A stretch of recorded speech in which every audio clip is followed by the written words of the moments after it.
मित्रांनो, आपण the mirror film Alibag या युट्यूब चॅनलवरती एक सेगमेंट सुरू केला होता, ज्या सेगमेंटचं नाव आहे गोष्ट सिनेमाची.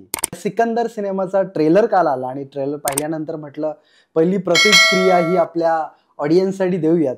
त्याचे परफॉर्मन्स, त्याची डायलॉगबाजी, त्याचं ॲक्शन, विशेषतः म्हणजे ॲक्शन काही कालावधीपासून म्हणजे ॲक्च्युली रोमॅन्टिक हिरोची इमेज मागे सोडत ॲक्शन हिरोची इमेज कंटिन्यू करणारा सिकंदर सारखा सिनेमा आपल्या भेटीला येत्या 30 तारखेला मूवी किंवा एक चांगला मूवी आपल्याला बघायला मिळतो या ईदच्या निमित्ताने. तर सिकंदर सारखा सिनेमा आलेल्या सिनेमाबद्दल आपण थोडी चर्चा करू. येस, त्याचा ट्रेलर आम्ही बघितला दोघांनी. सिनेमाचं दिग्दर्शन करतायत, त्यांचं नाव AR मुरुगदासने आधी सिनेमे केले होते हॉलिडे, त्याच्यानंतर आत्ता जो सिनेमा केला होता ह्यांच्या बरोबर आमिर खान बरोबर गजनी सिनेमा मेन्शनच केलं त्यांनी.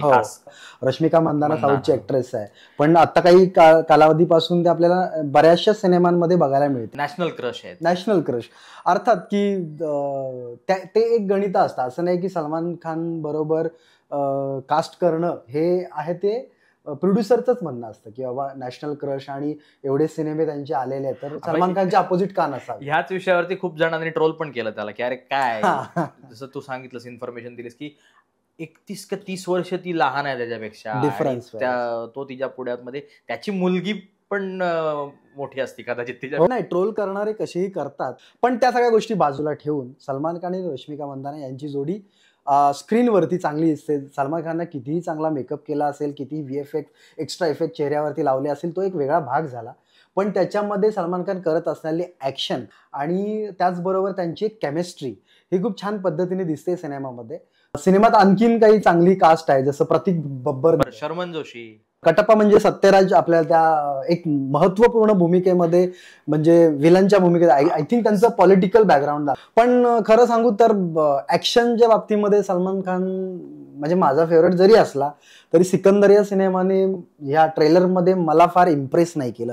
जसं ॲनिमल आला, जसं पुष्पा सारखा सिनेमा आला आणि आत्ताचा जो चालू असणारा छावा सारखा सिनेमा, याच्यामध्ये जे ऍक्शन दाखवले ट्रेलर बघितल्यानंतर गुजबम्स येतात. क्या बात आहे. म्हणजे तोच तर असतो ना ट्रेलर, जो असतो तो तुम्हाला तुमच्या सीट मधून उठवतो आणि तुम्हाला सिनेमा घरापर्यंत खेचून नेतो. अर्थात तो जाणवत नाही, ती मजा नाही आली. एका वेगवेगळ्या भूमिकांमध्ये त्याने स्वतःला चॅलेंज केलं पाहिजे, कारण की ते चॅलेंज ना त्याच्या ऑडियन्स त्याच्यासोबत स्वीकारतील. आता हा जेव्हा ट्रेलर बघतो ना, त्याच्यामध्ये तमिळ डायलॉगची एक स्टाईल असते, ती मला जाणवली. राजकोटकर राजा आहे वो. पूर्ण भारतीय चित्रसृष्टीवरती साऊथच्या डिरेक्टरचा हा पगडा आहेच. पण हा ट्रेलर बघितला जेव्हा, तेव्हा पण बघताना मग अशी हे झालं की जुनी गाणी जी बोलतीये ती रश्मिका मंदाना. तोच झाला की सगळं कलरफुल आणि सगळं खूप छान असताना, ऍक्शन सुरू आहे, सगळ्या गोष्टी खूप छान असताना आपण ट्रेलरच्या शेवटी एक इमोशनल अटॅचमेंट दोघांची बघतो, रश्मिका मंदाना आणि सलमान खान. मला असं वाटतं की कदाचित रश्मिका मंदाना फुल सिनेमा आहे की नाही, की मध्येच